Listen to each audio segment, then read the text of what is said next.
Magandang araw po muli at welcome po muli dito sa Huntahan ng Bayan TV. Pakinggan po natin at panoorin ang naging sagot ni VP Sara sa naging interview ni Katunyeng kay Mrs. Marcos, na kung saan sinabi niya na bad shot na raw sa kanya ang Vice Presidente. Ito po yan, panoorin po natin. Mga kababayan, bilang tao, karapatan ni unang ginang Lisa Marcos na makaramdam ng sama ng loob at galit. Subalit, ang kanyang personal na damdamin ay walang kinalaman sa aking mandato bilang isang opisyal ng pamahalaan. Upang makausap tayo, iiwan na natin sa isang pribadong pag-uusap sa pagitan lamang namin ni Pangulong Bongbong Marcos Jr. ang mga susunod na hakbang. Mga kaigsuunan, nagatubang ang ato ang nasod ug dagkong mga problema na kinahanglang solusyonan sa gobyerno. Dapat ay nakatutok tayo sa pagtugon sa mga suliraning hinaharap ng ating bansa. Patuloy ang pagtaas ng presyo ng pagkain at iba pang mga bilihin.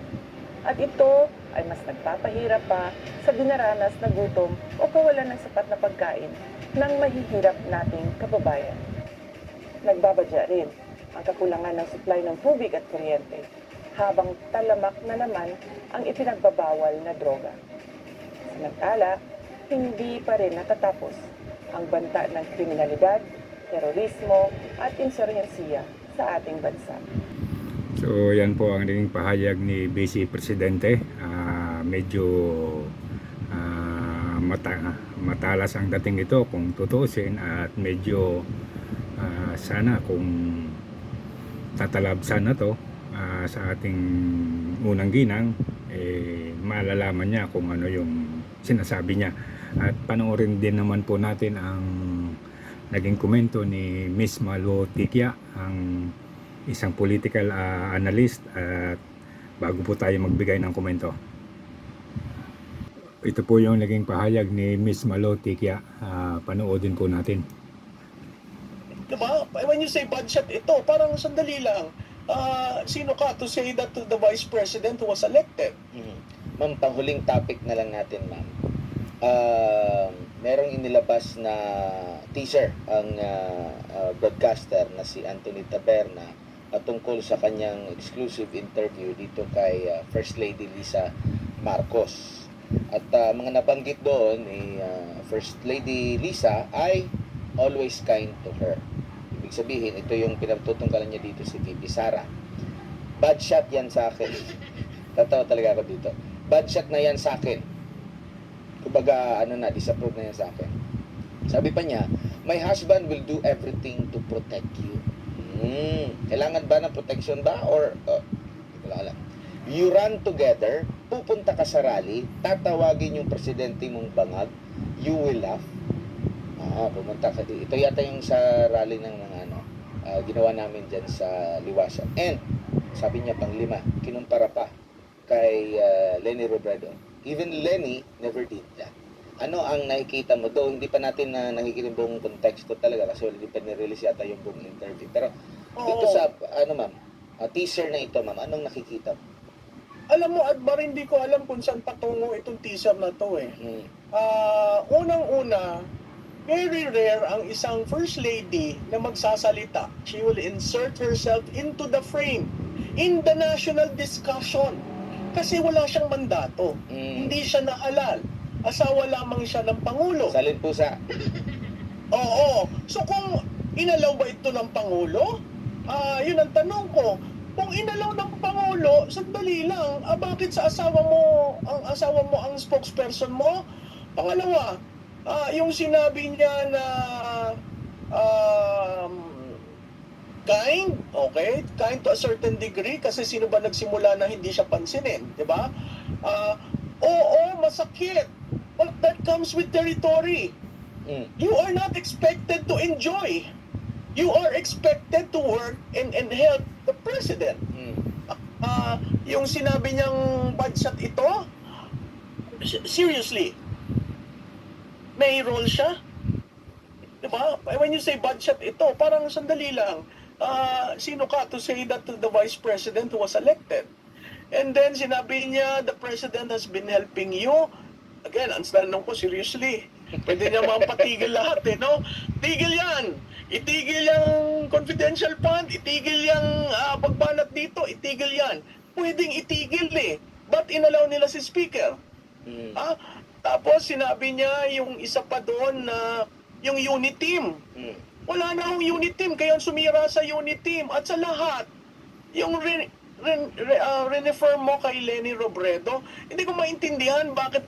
I mean, is this prelude to 2025? That the Liberal Party will team up with this administration?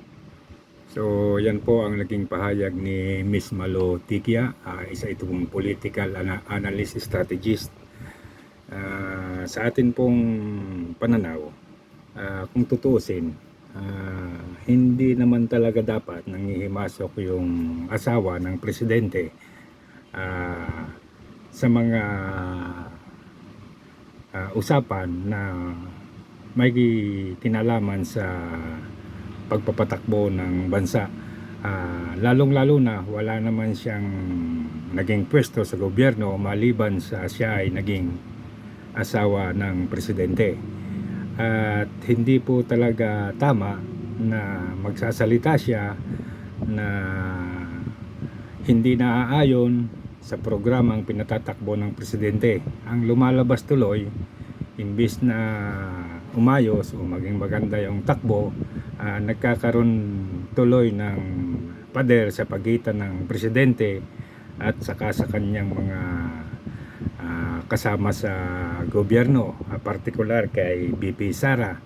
Kasi kahit naman sino ang tanungin, kapag ang asawa ng presidente ay sinabihang hindi niya gusto ang isang tao, malamang yung presidente, yun na rin yung magiging direksyon. Lalo't lalo pa na nababalita at nakikita rin naman na hindi naman talaga si Bongbong Marcos ang nagpapatakbo ng gobyerno, kundi si Lisa Marcos.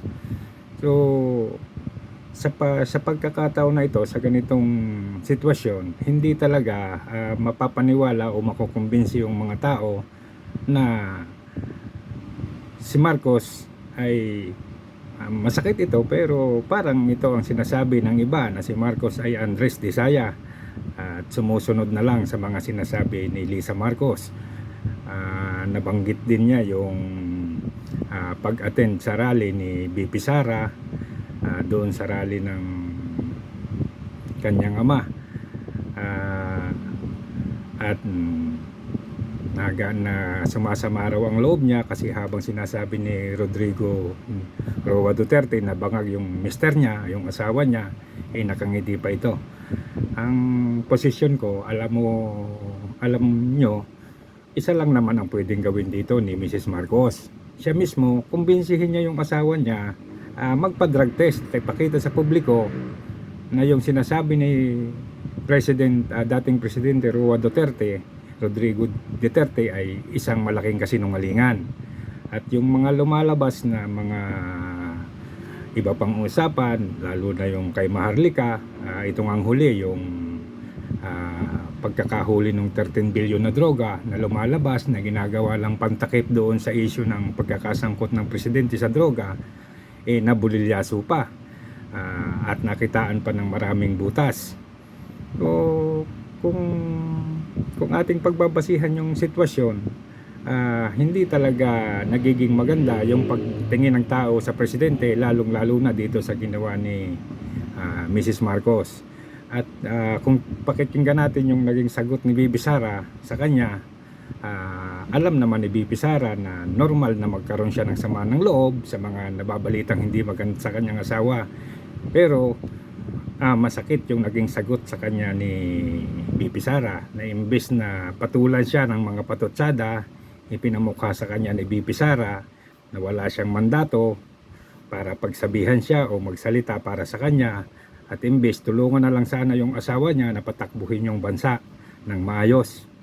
So sa tingin ko, hindi ito naging magandang kahulugan o kinalabsan para mabago ang pagkakilala ng mga tao kay Bongbong Marcos. Sa halip, dinagdagan pa niya yung pag-aalinlangan, pagdududa ng mga tao sa kanyang asawa. Kayo mga kaibigan, ano po yung masasabi ninyo? Paki-like na lang po, subscribe and comment. And then magandang araw pong muli at bahala na po kayong mag-isip o magkomento kung ano ang nararamdaman nyo. Yun lang po, maraming salamat.